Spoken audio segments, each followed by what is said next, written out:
할렐루야. 2022년 4월 16일 한인연합감리교 사야순절 연합성의 마지막 성회에 함께 하십니다. 여러분 모두를 주님의 이름으로 환영하며 축복합니다. 시카고 한인제일연합감리교의 김광태 목사입니다. 함께 말씀의 은혜를 나누게 되어 기쁘고 감사합니다. 기도하겠습니다. 임마누엘의 하나님, 지난 40일 동안 매일 말씀으로 저희들과 함께 하시며 저희들 은혜와 진리 가운데로 인도하시니 감사합니다. 오늘도 하루를 시작하는 첫 시간 저희들 말씀 앞으로 부르시고 또 한 번 그 은혜 가운데로 인도하시니 감사합니다. 오늘 또 성령님 우리에게 충만히 마셔서 말씀을 들을 때 우리를 또 한 번 은혜와 진리 가운데로 인도하셔서 오늘 우리의 삶이 하나님의 자녀로서 예수 그리스도의 제자로서 넉넉하게 살 수 있도록 이끌어 주옵소서. 우리 주님 예수 그리스도의 이름으로 기도하옵나이다. 아멘. 우리 함께 나눌 은혜의 말씀은 마가복음 15장 33절에서 41절 말씀입니다. 우리 다 함께 봉독합니다. 제6시가 되매 온 땅에 어두움이 임하여 제9시까지 계속하더니 제9시에 예수께서 크게 소리 지르시되 엘리 엘리 라바 사막다니 하시니 이를 번역하면 나의 하나님 어찌하여 나를 버리셨나이까 하는 뜻이라. 곁에 섰던 자 중에 어떤 이들이 듣고 이르되 보라 엘리야를 부른다 하고 한 사람이 달려가서 해면에 신포도주를 적시어 갈대에 깨워 마시게 하고 이르되 가만두라 엘리야가 와서 그를 내려주나 보자 하더라. 예수께서 큰 소리를 지르시고 숨지시니라. 이에 성소유장이 위로부터 아래까지 찢어져 둘이 되니라. 예수를 향하여 있었던 백부장이 그렇게 숨지심을 보고 이르되 이 사람은 진실로 하나님의 아들이었도다 하더라. 멀리서 바라보는 여자들도 있었는데 그 중에 막달라 마리아와 또 작은 야고보와 요새의 어머니 마리아와 또 살로메가 있었으니 이들은 예수께서 갈릴리에 계실 때에 따르며 섬기던 자들이요 또 이 외에 예수와 함께 예루살렘에 온 여자들도 많이 있었더라. 이 말씀은 살아계신 하나님께서 오늘 우리에게 주시는 은혜의 말씀입니다. 아멘. 여러분 지금까지 신앙생활 하시면서 여러분이 하던 교회 생활이나 사역이나 또 근본적으로 신앙 자체에 회의를 느껴보신 적이 있으십니까?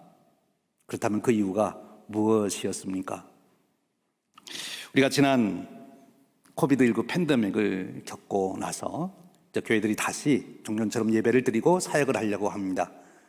그런데 여러 목사님들이 고민이 계신 것 같아요. 저도 그렇습니다만 그 이유는 예전처럼 열심히 예배에 참석도 안 하고 또 사역에 참여하지도 아니하려고 하고 등등 그런 이유지요.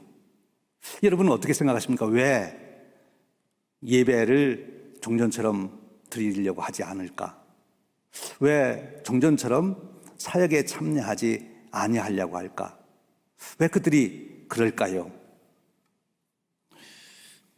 제가 전도사로 부교육자로 서울에서 교회를 섬길 때 제가 맡은 교구에 신앙생활을 열심히 하시던 집사님이 한 분 갑자기 교회를 안 나오신다는 소식을 들었어요.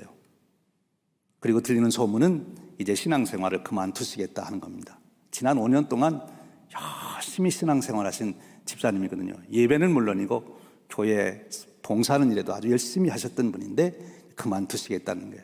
제가 신방을 갔습니다. 가서 물었습니다. 집사님 웬일이십니까? 이유가 무엇입니까? 그랬더니 그 집사님 하시는 말씀이 이렇습니다. 전도사님, 제가 예수 믿기로 작정하고 교회 생활 작정하고 제 마음에 소원을 가지고 있었습니다. 예수님께서 하나님께서 제 소원을 들어주시고 그것을 이루어 주실 것을 제가 기대하고 지난 5년 동안 정말 정성을 다했습니다. 그런데 5년이 지났는데도 전혀 이루어지지를 않습니다. 제 소원 이루어주지 않는 예수님 하나님을 제가 더 이상 믿을 필요가 있을까요? 아니, 이제는 제 마음에 정말 예수님이 하나님이 계신가? 그분이 계시다면 나를 사랑하시는가? 그런 회의가 듭니다. 그래서 신앙생활을 중단하려고 합니다. 여러분 이분의 이야기를 어떻게 생각하십니까?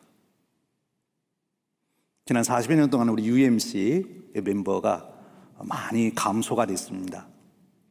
왜 많은 분들이 교회를 떠나고 신앙생활을 중단한다고 생각하십니까? 그 이유가 무엇입니까? 신앙의 위기가 온 거지요. 시험에 들은 것이죠. 여러분, 이것은 오늘 우리들만의 이야기가 아닙니다. 처음 신앙생활을 시작했던 초기 성도님들에게도 똑같은 문제가 있었던 것이죠. 구체적으로 바로 마가 공동체라 부르는 초기 그리스도인들입니다. AD 64년 로마의 대화재가 일어나지요. 네로 황제는 그 화재로 인하여 나쁜 소문이 돌자 그 화재에 방화범들을 그리스도인으로 지목하게 됩니다. 희생양을 삼은 거지요. 그래서 그리스도인들을 핍박하기 시작합니다. 그리스도인들을 방화범으로, 그리고 반사회적인 사람들로 정죄하여 그들을 처형하는 거죠. 감옥에 가두는 것은 물론이고 그들을 극심하게 비박을 합니다.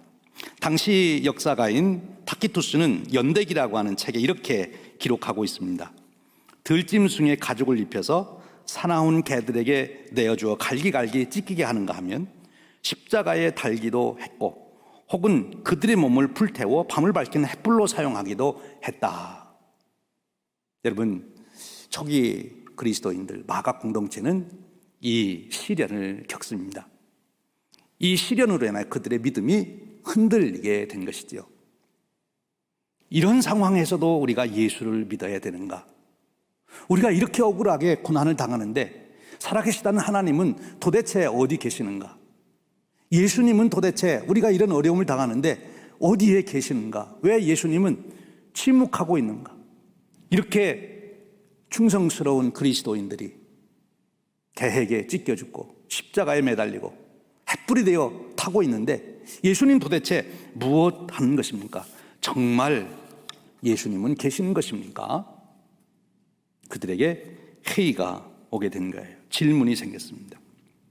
마가는 바로 이들에게 해답을 해야 했습니다. 그래서 마가가 한 것이 무엇입니까? 바로 예수님 이야기를 한 것입니다. 마가복음을 기록하게 된 것이지요. 바로 이 마가복음, 그 당시 그리스도인들이 어떤 질문을 받고 어떤 질문을 스스로 하면서 회의에 빠져 있는가를 우리가 엿볼 수 있는 구절이 오늘 우리가 읽은 본문 말씀 바로 앞에 소개됩니다. 15장 29절에서 32절 말씀입니다. 지나가는 자들은 자기 머리를 흔들며 예수를 모욕하이로되 아하, 성전을 헐고 사흘에 짓는다는 자여, 내가 너를 구원하여 십자가에서 내려오라 하고 그와 같이 대제사장들도 서기관들과 함께 희롱하여 서로 말하되 그가 남은 구원하였으되 자기는 구원할 수 없도다. 이스라엘의 왕 그리스도가 지금 십자가에서 내려와 우리가 보고 믿게 할지어다 하며 함께 십자가에 못 박힌 자들도 예수를 욕하더라. 예수님을 향하여 욕했던 그 욕은 바로 당시 마가 공동체 초대 그리스도인들 향하여 비아냥거리고 조롱했던 욕인 것입니다. 집 안에서도 그랬을 거예요. 아마 한 아들이 아빠에게 물었을 것입니다. 아빠, 우리는 왜 이렇게 살아야 되나요? 옆집처럼 우리가 좀 편안하게 살 수는 없나요? 아빠가 믿는다는 예수님은 도대체 이렇게 우리가 어려움을 당하는데 어디 계시는가요? 정말 예수님이 계시는가요? 물었을 거예요. 마가가 거기에 대한 답을 쓴 것입니다. 여러분, 지난 39일 동안 우리는 마가의 안내를 따라서 예수님의 행적을 따라오고 예수님의 가르침을 들어왔습니다. 그런데 오늘 마가는 우리를 바로 예수님을 우리에게 소개하는 현장, 그 절정의 현장에 우리를 안내합니다. 바로 예수님이 십자가에 죽으시는 현장입니다. 예수님이 십자가에 죽으심으로 사실 예수님은 실패자가 되고 예수님은 망한 자가 되고 도대체 예수님은 이제 그리스도가 될 수가 없고 예수님이 저렇게 십자가에 죽는데 무슨 하나님의 아들이야 라고 말할 수 없는 그 현장으로 우리를 안내합니다. 그리고 그 현장에서 예수는 누구이신지를 명확하게 우리에게 소개하고 있는 것입니다. 이미 8장에서 베드로의 고백을 통하여 예수님을 그리스도로 고백하게 한 마가는 이제 15장 39절에 이르러 백부장을 통해서 예수님이 누구신지를 다시 한번 분명하게 우리에게 드러내고 있는 것입니다. 십자가의 죽으심을 통하여 자신을 계시하신 예수님, 그 예수님의 계시를 명백하게 본 증인으로서 백부장을 세워 백부장의 증인을 통하여 우리에게 다시 한번 예수님이 누구신지를 확고하게 보여주고 있는 것입니다. 15장 39절 말씀입니다. 예수를 향하여 있었던 백부장이 그렇게 숨지심을 보고 이르되 이 사람은 진실로 하나님의 아들이었도다 하였더라. 십자가에 죽으시는 예수를 보고 백부장은 진실로 하나님의 아들이었도다. 실패자다, 과대망상자다, 참 불쌍하다, 그러해야 할 텐데 어떻게 백부장은 십자가에 죽는 예수님을 보고 하나님의 아들이었다고 고백할 수 있었을까요?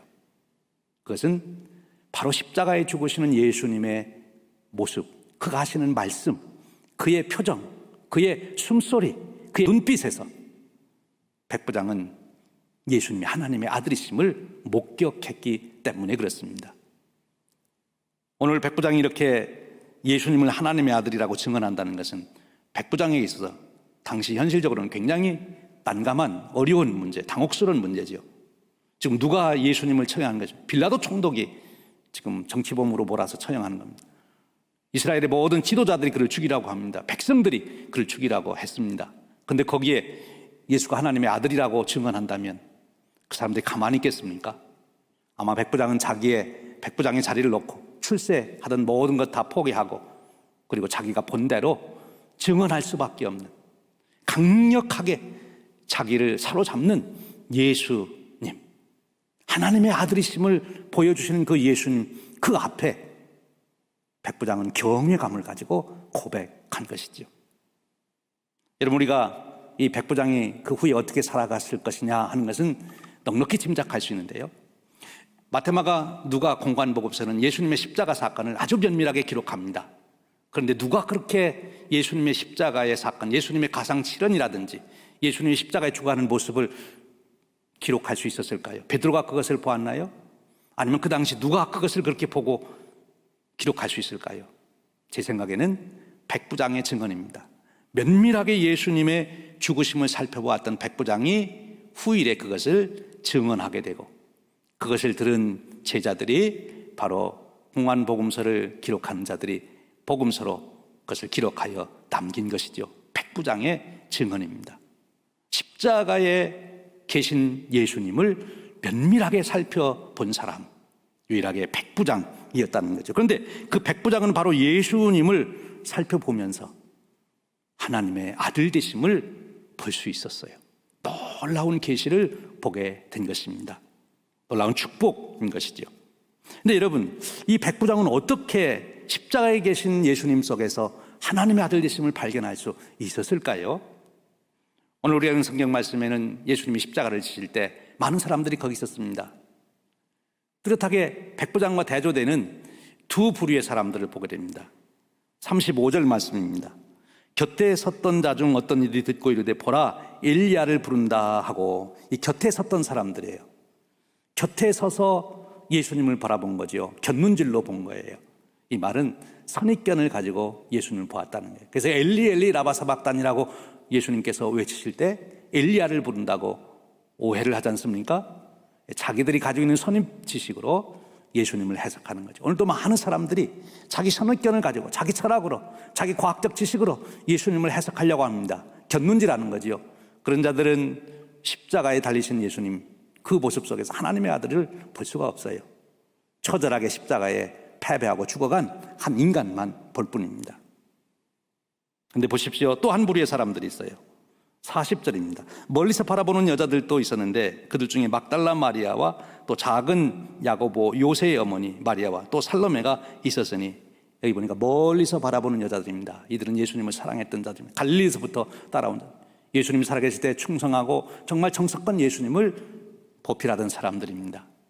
오늘날 우리 교회 안에서도 정말 열심히 사역하고 열심히 선한 일을 하고 열심히 활동에 참여하고 정말 충성스럽게 일을 하지요. 앞에서 말씀드린 집사님처럼 정말 5년 동안 정성을 다하는 그런 일을 할 수가 있습니다. 그런데 이들의 약점은 멀리서 예수님을 보았다는 거예요. 멀리서 자기의 감정적인 일시적인 그런 것에만 그들이 매여 있었던 것이죠. 그들도 예수님의 실체를 볼 수 없었어요. 예수님이 하나님의 아들이심을 아직 이들은 보지 못하고 있는 것입니다. 오직 한 사람, 누굽니까? 백부장. 예수님의 십자가의 죽으심을 면밀하게 관찰했던 백부장. 오늘 말씀 표현해 보면 예수님이 예수를 향하여 섰던 백부장, 그렇게 표현하고 있지 않습니까? 그리고 그렇게 숨지심을 보고, 그렇게 숨지셨다는 것은 십자가에서 되어진 모든 과정을 백부장이 면밀하게 보았다는 거예요. 그리고 그는 이 사람은 진실로 하나님의 아들이 되었도다라고 고백하게 된 것입니다. 여러분, 그렇습니다.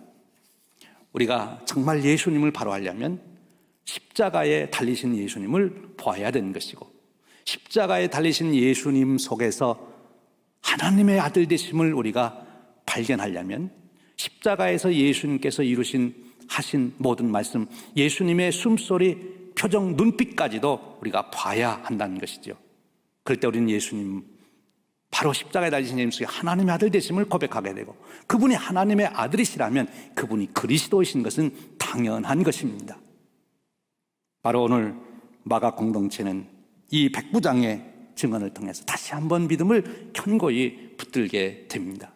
그리고 그 무서운 박해를 다 이겨내게 되는 것이죠. 사랑하는 여러분, 오늘도 저와 여러분이 이 팬데믹을 이기고 이 문명의 변화 속에서 우리가 여전히 예수 그리스도를 그리스도로, 하나님의 아들로, 나의 구세주로 고백할 수 있는 그 확고한 믿음은 다른 데 있지 않습니다. 십자가에 죽어가시는 예수님을 면밀하게 살펴보는 것이지요. 한 방법을 소개한다면 그 예수님을 살펴보기 위해서 예수님이 십자가에 사신 말씀을 면밀하게 묵상하는 것입니다. 예수님이 십자가에 달리신 모습을, 또 달려서 진행되는 일들을 예언된 말씀과 함께 맞추어 보는 것이지요. 예수님을 깊이 묵상하는 거예요. 여러분, 진젠돌프라고 하는 분은 예수님 초상화가 그려진 그림을 보면서 예수님을 깊이 깨닫게 되지 않습니까? 그가 뒤셀돌프라고 하는 한 미술관에서 이탈리아의 화가 도메니코 페티가 그린 에케 호모, 이 사람을 보라 하는 그 그림을 보면서 그는 예수님의 그 깊은 은혜를 경험하고 그가 후에 놀라운 인생을 살지 않습니까? 여러분, 이 은혜를 얻으려면 우리도 예수님을 바라봐야 하는 것이죠. 곁눈질로 보시지 말고, 멀리서 바라보시지 말고, 예수님의 본체가 드러나는 십자가 사건 속에 들어가서 예수님을 깊이 묵상하시기를 바랍니다. 바라보시길 바랍니다. 반드시 살아계신 하나님의 아들을 보시게 될 겁니다.